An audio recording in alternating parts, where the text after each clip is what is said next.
গো, কি হলো কি? গানে কি তুলো বুঝেছো নাকি? এই এই, আমি আমি কোথায়? ও মা গো, তুমি কোথায় আবার হবে গো? তুমি তোমার ঘরে, আর এই আমি তোমার গিন্নি। হ্যাঁ গো, তুমি কি স্বপ্ন দেখছিলে নাকি? না, দেখছিলাম না, শুনছিলাম। কানে বেশ একটা মধুর কোকিল ধ্বনি আসছিল। ঘরে চাল ডাল আনাজ সব আনতে হবে, তাই এক্ষুনি বাজার না গেলে কিন্তু হাঁড়ি চড়বে না।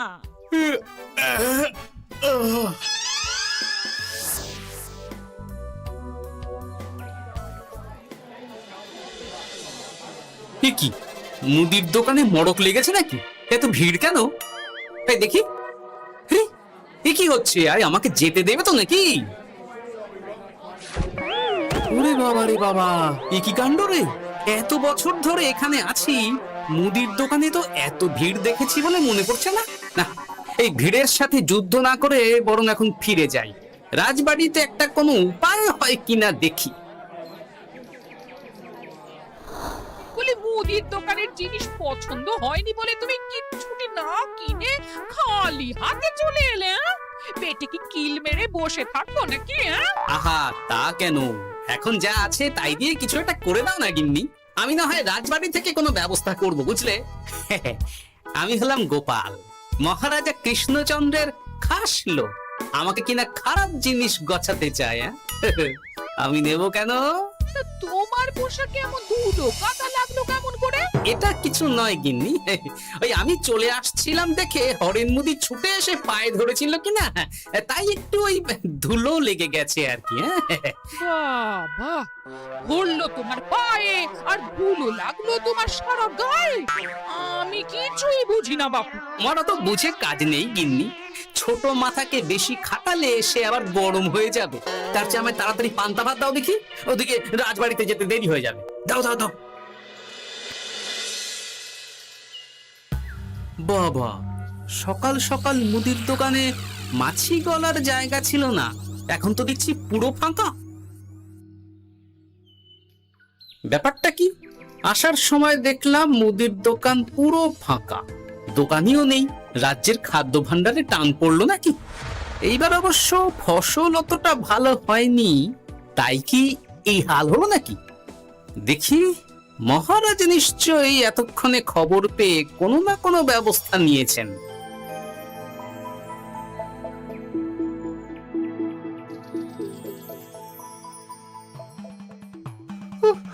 আমি যদি উড়ে যাই, দয়া করে ধরে ফেলুন। না হলে আমাকে নিয়ে উড়ে যাবে এই মজার বেলুন।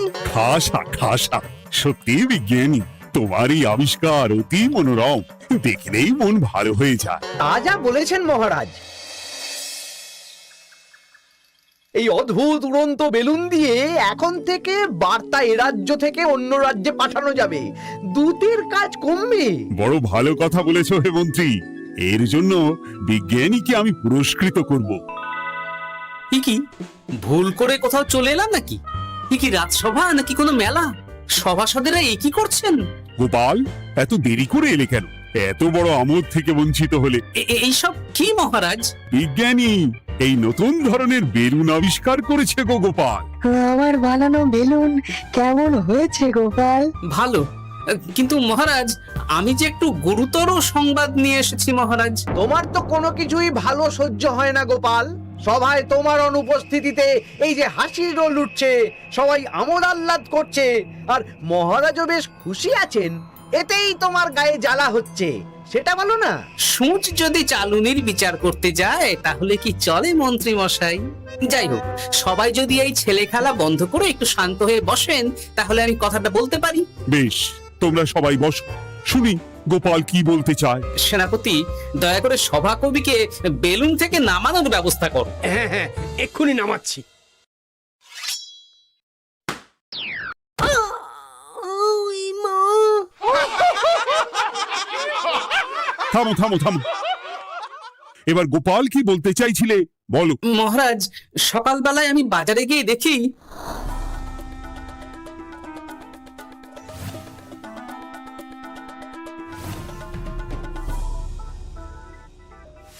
হুম, এই হলো অবস্থা।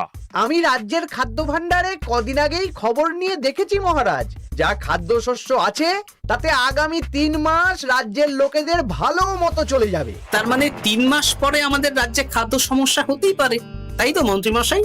সে বলছে তা হতেই পারে। তখন কি হবে মহারাজ? আমাদের কি তাহলে খাদ্যের জন্য আবার নবাব বাহাদুরের কাছে হাত পাততে হবে? সে আমার পক্ষে সম্ভব নয় গোপাল। তাহলে কি উপায় হবে মহারাজ? উপায় একটাই আছে মহারাজ, 3 মাসের আগেই আবার জমিতে ফসল ফলাতে হবে, তাহলেই আর খাদ্যের সমস্যা থাকবে না মহারাজ। কিন্তু জমিতে মাত্র 3 মাসের মধ্যে ফসল ফলবে কি করে গোপাল? যে একটু আগে তার আবিষ্কারের মাধ্যমে আপনাদের মধ্যে আমোদ আহ্লাদের বাঁধ রেখেছিলেন, আমার বিশ্বাস সেই পারবে তার আবিষ্কারের মধ্যে দিয়ে রাজ্যবাসীর খাদ্য সমস্যার সমাধান করতে। তাই তো বিজ্ঞানী? আমি আমি তো আসলে আরে হ্যাঁ, এটা তুমি বড় ভালো বলেছো। তা বিজ্ঞানী, আর দেরি করার প্রয়োজন নেই। তুমি এক্ষুনি তোমার গবেষণাগারে চলে যাও। গবেষণার জন্য যা যা উপাদান লাগবে তা মন্ত্রীকে বলে দেবে। আচ্ছা মহারাজ। তাছাড়া তোমার কাজে সাহায্য করার জন্য পেয়াদা তোমার সঙ্গেই থাকবে।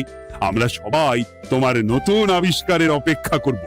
যদি তুমি এই আবিষ্কার করতে পারো, তাহলে যে পুরস্কার পাবে তা এর আগে এই জগতে কেউ কখনো পায়নি। আর না পারলে মহারাজ? তাহলে কিন্তু শাস্তিটাও হবে সেই রকম কড়া। আমার বিশ্বাস আমি মহারাজের দেওয়া পরীক্ষায় সসম্মানে উতরে যাব।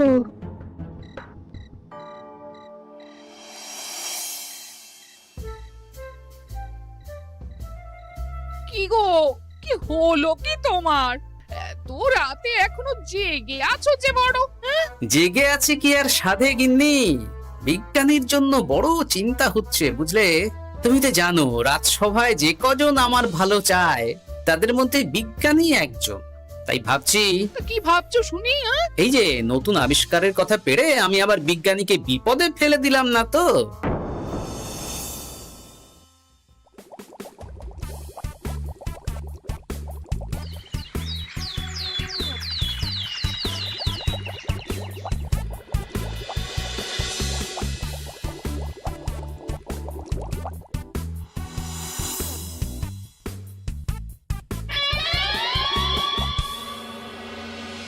সাত দিন হয়ে গেল বিজ্ঞানী আবিষ্কারের দায়িত্ব পেয়েছে, না সে রাজসভায় এসেছে, না সে গবেষণা কক্ষ থেকে বের হয়েছে। সে কি কথা গো? তাহলে আর বলছি কি গিন্নি, এমনকি কাজের জন্য রাজসভা থেকে 2-3 জন পেয়াদা দেওয়া হয়েছে তার সাথে। তাদেরকে সে কিছু করতেও বলেনি, তারা ঠায় বাইরে বসেই আছে। ও মা গো, আর খাওয়া না, কিছুই নাকি করেনি। এ তুমি কি বলছো গো? বলছি বিজ্ঞানী সুস্থ আছেন তো নাকি? পরীক্ষা নিরীক্ষা করতে করতে আবার তার কিছু হয়ে যায়নি তো? সেটাই তো ভাবছি গিন্নি, বেচারিকে বিপদে ফেলে দিলাম না তো? না, কাল সকালে একবার গিয়ে দেখতে হবে বিজ্ঞানীর ঠিক কি হলো।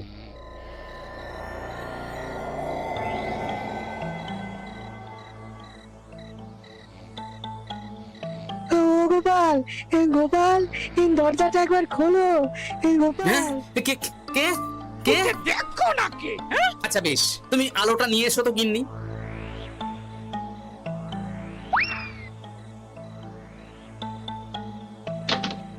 ওরে বাবা রে, ভূত ভূত ভূত! গোপাল, ইনি শিগগিরই আলোটা সামনে আনো। এ কি কাণ্ড! বিজ্ঞানী, বিজ্ঞানী, ও বিজ্ঞানী, একটু জল আনো তো গিন্নি। ভয় নেই, এটা চোর ভূত কেউ না, হে আমাদের বিজ্ঞানী।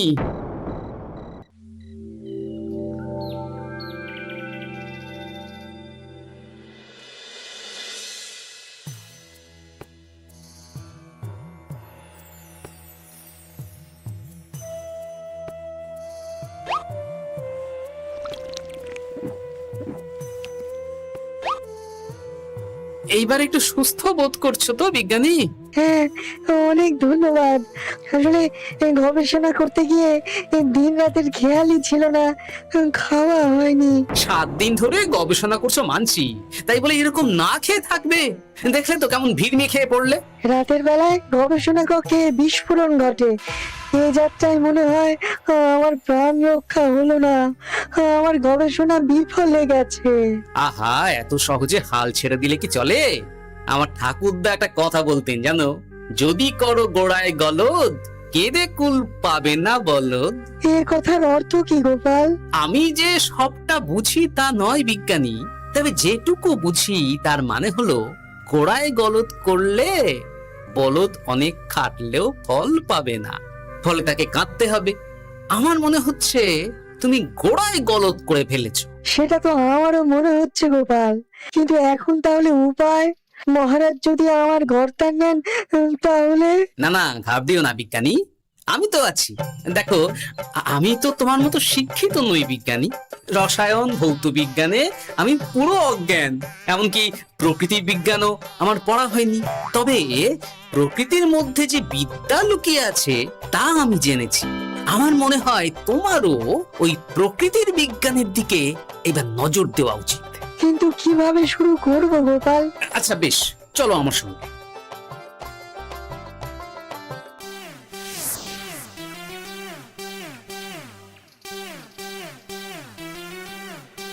ভালো ফসলের জন্য সবার আগে কোনটা ভালো হতে হয়? মাটি। বাহ, তা মাটি যত ভালো, ফসলের গুণমান ও পরিমাণ ততই ভালো হবে, তাই তো? মাটি ভালো করতে হলে কি করতে হবে বিজ্ঞানী? কি গোপাল? এই যে গাছগুলো দেখছো, এগুলো আমাদের ছোটবেলার সময়ের গাছ।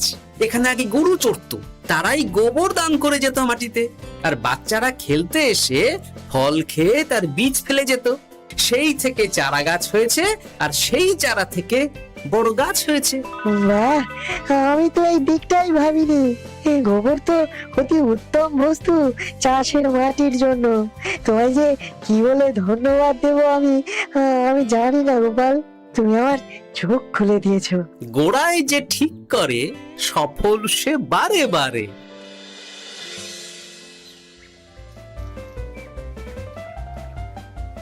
তাহলে বুঝে গেলে তোমাদের কাজ। হ্যাঁ বিজ্ঞানী মশাই। বেশ, আর বিলম্ব নয়, তোমাদের হাতে কিন্তু একদম সময় নেই।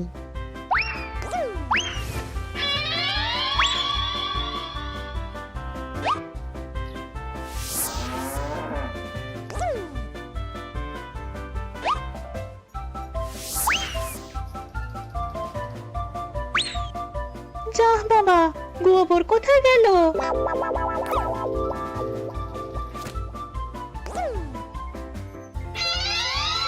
বাহ, এই কাজ ভালোই এগোচ্ছে। তোমার জুড়ি মেলা ভার গোপাল, তুমি যা বুদ্ধি দিলে।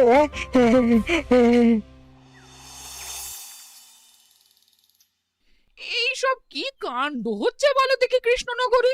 চারদিকে এত কিছু জিনিস থাকতে কিনা গোবর চুরি হচ্ছে। এই রে, বিজ্ঞানী দেখি ঘেটে ঘ করে দিচ্ছে। নির্ঘাত ওই গোবর চুরি করছে বা করাচ্ছে। কি গো, তুমি এর বিহিত করবে না নাকি? বলি গোবর না হলে ঘুঁটে দেব কি করে? উনি বা চলবে কিসে? আমি কি এই বয়সে জঙ্গলে কাঠ কাটতে যাব নাকি? আমি দেখছি। তুমি আজকের দিনটা কোনো মতে সামলে নাও না গিন্নি, আমি এক্ষুনি রাজবাড়িতে গিয়ে এর একটা বিহিত করছি।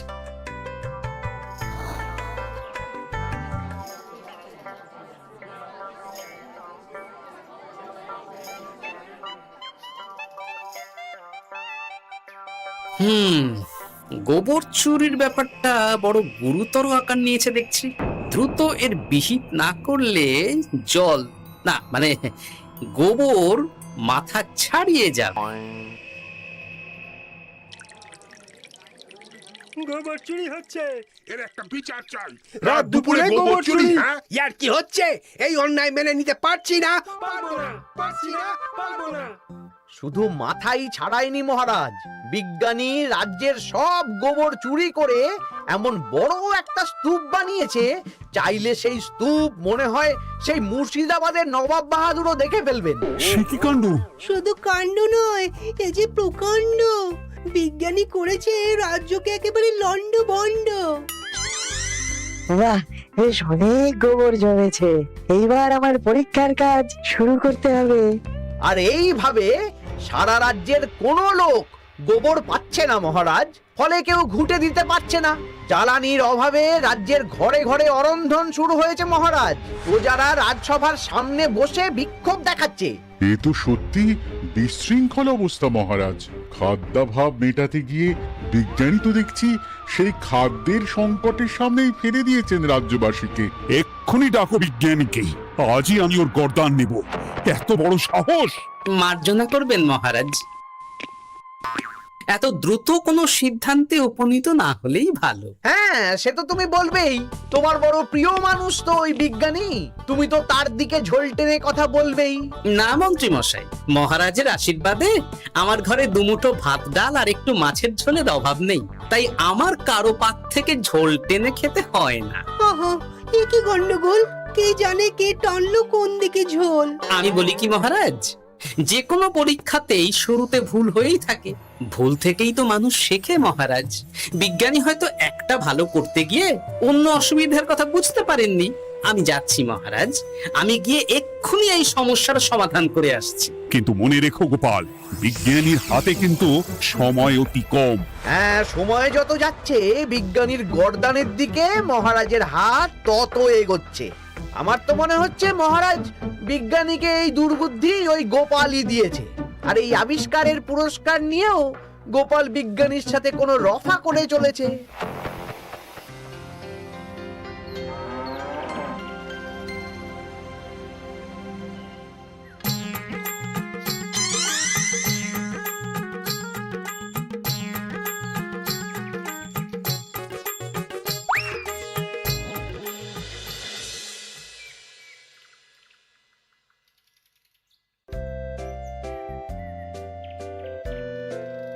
যাক, তাহলে রাজ্যের গোবর চুরির সমস্যা মিটলো, কি বলেন? তা মিটেছে রানী, কিন্তু এটা আমি বুঝতে পারছি না বিজ্ঞানী আসল কাজটা করতে পারবে কিনা। না পারলেই তো আবার 3 মাস পরে। কি সকাল বেলায় এই কটু গন্ধে রাজবাড়ি ভরে উঠেছে কেন? কি হলো? ইস, এত বিশ্রী গন্ধ কোথা থেকে আসছে মহারাজ? এ তো মনে হচ্ছে প্রহরী, এক্ষুনি বিজ্ঞানীর বাড়ি গিয়ে তাকে ডেকে আনো।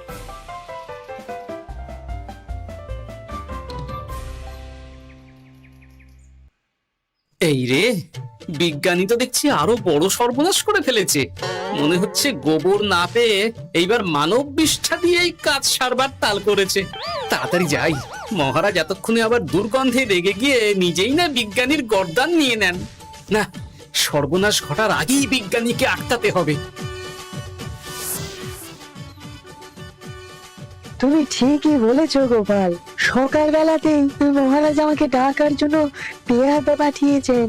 আমি যাইনি, কেন কিছু আন্দাজ করতে পারো? না, এই এত গন্ধে আমার আন্দাজও ভোতা হয়ে গেছে বিজ্ঞানী। তবে যতই হোক, ওই গোপালের বুদ্ধি তো একেবারে শূন্য হবে না। আর তাই বলছি, এক্ষুনি এইসব আবর্জনা বিদায় করো, তারপর আমার সাথে চলো, আমি উপায় বলে দিচ্ছি।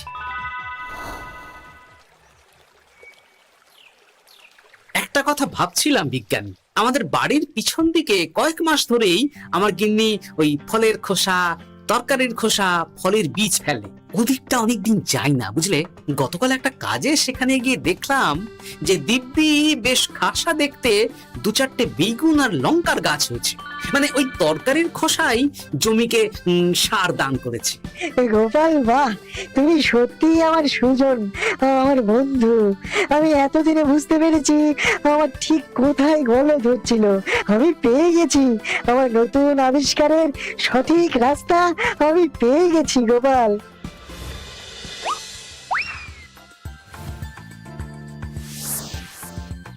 শাকসবজির খোসা থেকে তো দারুণ সার তৈরি হয়েছে গোপাল। সাথে আমি আবিষ্কার করেছি কেঁচোর দল মাটিতে যে বায়ুর যোগান দেয় তা কিভাবে আরো বেশি করে মাটির মধ্যে প্রবেশ করানো যায়। বাহ বাহ বাহ বাহ, এই যে শোনায় সোহাগা বিজ্ঞানী।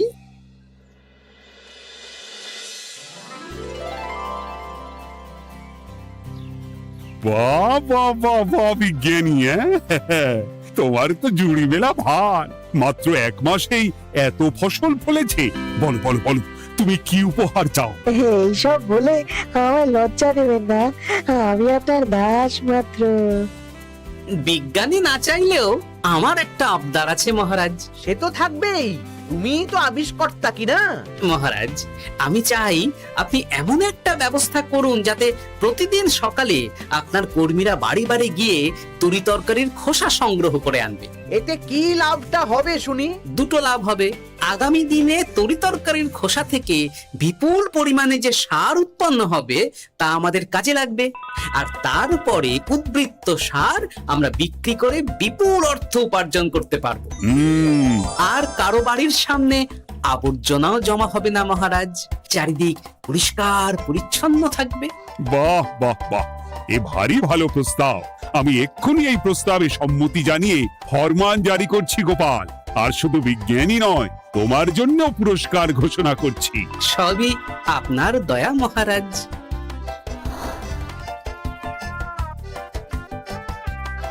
বুদ্ধি থাকলে উপায় হয়, হবেই হবে তোমার জয়।